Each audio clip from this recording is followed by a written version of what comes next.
What's going on YouTube? ShadowFox4562 here, coming at you with another video. Today we're going to be talking about the top 5 Synchro monsters in the game. Synchro monsters have been seeing a decrease in popularity ever since Exceeds came out, but I still think there are some of them that are good and that are very viable in this format. So let's get to it.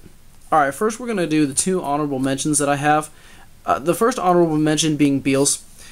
Beals is a really good card. Unfortunately, there aren't that many decks that can run Beals right now that are meta-worthy. And that is the only reason why Beals is not more hated than he is, because he's very, very hard to get over. The only way you can get over him is basically by using 2 cards to get over him in Breakthrough Skill or Veiler and a Destruction card, or just running him over, or a Deep Prison. He's really good, and I wish that there were some more decks that supported him. And the second honorable mention is h.a.t. h.a.t, ever since it came out, was an overlooked card. This card is so good. It's so good in the fact that it doesn't target with its effect, and it can get over problem cards like Yamato and Tiramisu and a bunch of other cards that you wouldn't generally be able to get over. Alright, starting the top 5. At number 5, we have Stardust Spark Dragon. Stardust Spark Dragon came onto the scene last year, and it is a very good card. Its effect reads: once returned during either player's turn except during the damage step, you can target one face-up card you control. Once during this turn, it cannot be destroyed by battle or by card effects. Now, this is obviously good for several reasons. 1, say your opponent has a bigger monster than you. Well, you can slap this bad boy in defense, and you can target himself during your opponent's turn, and he can't get over him unless he has another monster that's bigger. Number 2, let's say you summon him, right? And your opponent activates Bottomless. Well, Stardust Spark can get around that too, because he'll just not be destroyed. He'll kind of laugh at Bottomless. Unfortunately, the fact that there are so many decks that don't either A, don't run tuners, or B, cannot support level 8 synchros right now, as outside of Mythic Rulers and Sylvan, this card has lost popularity. It's just lost a massive following in the past year, so that's why it's only at number 5. Number 4 is Crimson Blader. Crimson Blader is an amazing card. Crimson Blader reads: if this card destroys an opponent's monster by battle and sends it to the graveyard, your opponent cannot normal or special summon level 5 or higher monsters during their next turn. This obviously is a very good effect against dragons. It's a very, very good effect against artifacts. However, once again, not a lot of decks can support level 8 synchros anymore, and the faster and more competitive decks are more geared towards those rank 7, rank 5 through 8, let's say, Exceed summonings. So this card, once again, is thrown by the wayside, unfortunately, is a number 4. At number 3, we have our mateys, Keeper of Boundaries. This card, I feel, has been left out of a lot of extra decks for hardly any reason at all, to be honest with you. This card's effect is: if this card attacks or is attacked, your opponent cannot activate cards or effects until the end of the damage step. Do you know how broken this is, guys? Your opponent cannot activate Hair to save Yamato. Your opponent cannot activate Crane or Honest to save Yamato. Your opponent cannot activate Deep Prison. Your opponent cannot activate Mirror Force. Your opponent cannot use the hand effects. This card is so good, and the fact that people don't run this is beyond me. Great card. Number 2, Leo, Keeper of the Sacred Tree. When I saw this card first come out, I was like, it's only a rare? What? Anyway, Leo is a level 10 Earth's generic beast synchro that reads: this face-up card on the field cannot be targeted by your opponent's card effects, except during your main phase 2.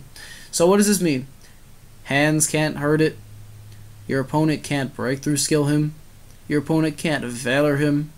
Your opponent cannot Deprison him. He is a very, very good card. And he's number 2 just because really only one deck can run him. Well, I lie. 3 decks can run him. 2 of them being able to summon him very, very easily, and the other not so much. So the 2 decks that can summon him very easily are obviously Sylvan and Dragon Ruler.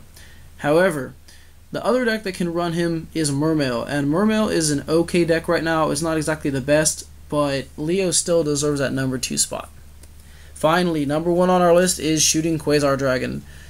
Shooting Quasar Dragon is debatable for the best card, Synchro monster of all time right now.